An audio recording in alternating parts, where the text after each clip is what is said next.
Bonjour, bienvenue dans Minute Thérapie. Nous accueillons aujourd'hui Dr Ali El-Husseini, qui est chirurgien dentiste et qui va nous parler de bruxisme. Bonjour Ali. Bonjour Zainab. Je vous laisse vous présenter avant de démarrer. Oui, donc je suis Ali El-Husseini, chirurgien dentiste. Voilà, je suis installé dans un petit plateau médical à Dakar. Et puis voilà. Alors aujourd'hui, nous allons aborder la thématique du bruxisme. Est-ce que vous pouvez nous expliquer ce qu'est un bruxisme ? Le bruxisme, en fait, c'est le fait de grincer des dents, aussi bien la nuit que le jour, mais le plus souvent, à 80%, 90%, ça se passe la nuit. Et puis, ça peut impacter aussi bien les adultes que les enfants. D'accord. Et quelles sont les causes du bruxisme ? Les causes du bruxisme au jour d'aujourd'hui, elles sont peu connues. On incrimine souvent le stress et l'anxiété. Et puis voilà. D'accord. Et par rapport aux conséquences, est-ce que vous pouvez nous en dire un petit peu plus ? Et les conséquences, elles sont diverses et variées.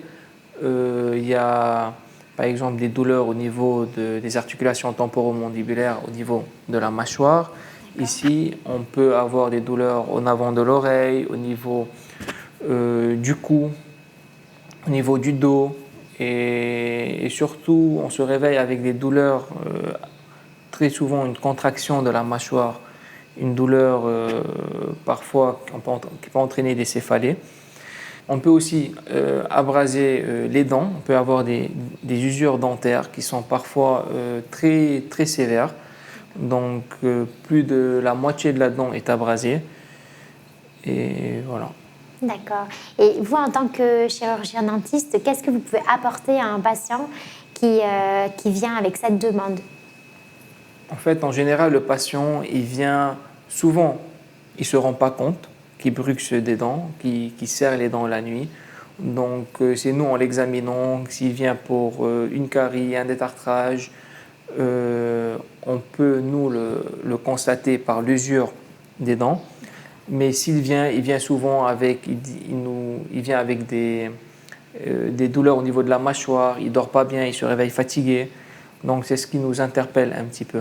C'est cette douleur surtout au niveau des articulations temporomandibulaires. Il peut avoir des craquements, des claquements. Il peut avoir des luxations. Ça peut entraîner des luxations de l'ATM aussi, à force d'user les ATM. Donc le patient vient souvent chez nous pour une consultation. Soit il vient pour des douleurs au niveau de la mâchoire, soit il vient pour une consultation, pour un détartrage ou pour une carie, et nous constatons l'usure dentaire, ou bien des douleurs au niveau des articulations temporomandibulaires. En palpant un petit peu cette zone-là, on sent un craquement, un claquement ou une douleur en appuyant. Et vous, donc là, ce sont les conséquences. Donc vous, qu'est-ce que vous pouvez apporter dans le traitement ? C'est-à-dire qu'aujourd'hui, on sait que le bruxisme peut être travaillé par plusieurs thérapeutes différents, notamment peut-être les thérapies émotionnelles ou passer par des relaxologues ou autres pour relâcher un petit peu les tensions générales et réduire le stress. Mais vous, en tant que dentiste, donc vous ne travaillez pas sur les causes, mais plus sur les conséquences, pour réduire un petit peu les conséquences. Donc vous mettez en place des choses spécifiques pour les patients. Effectivement. On peut pas, au jour d'aujourd'hui, on ne peut pas traiter le bruxisme. À l'époque, le bruxisme s'opérait, mais aujourd'hui, il ne s'opère plus. Les moyens qu'on a aujourd'hui à notre disposition, en tout cas en tant que chirurgien dentiste, ce sont les gouttières.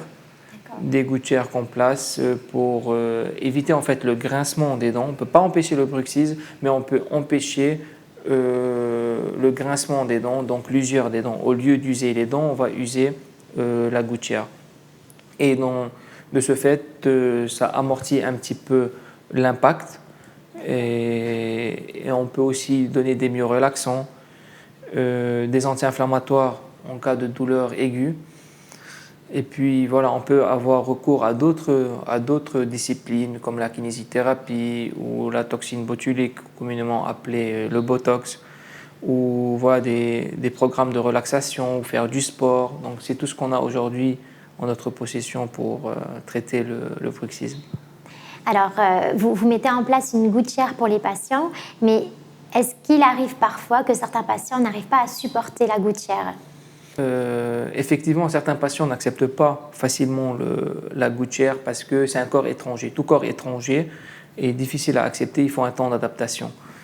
Donc, mais à partir du moment où on explique aux patients pourquoi on pose la gouttière et pourquoi on la met et quels sont les avantages qu'il peut avoir et les conséquences qui en découlent si on ne met pas la gouttière, ben, il finira par la mettre.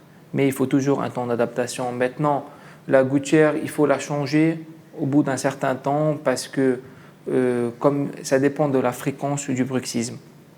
Plus la personne serre fort les dents, grince fort les dents, ben, la gouttière elle s'usera. À partir d'un certain moment, elle sera complètement amincie, plate, donc il va falloir la changer. Ça dépend, au bout de 2 ans, 3 ans, voire 1 an, ça dépend de l'intensité du bruxisme. Merci beaucoup Ali de nous avoir accueillis aujourd'hui. C'était Dr Ali Husseini et Zainab sur Minute Thérapie.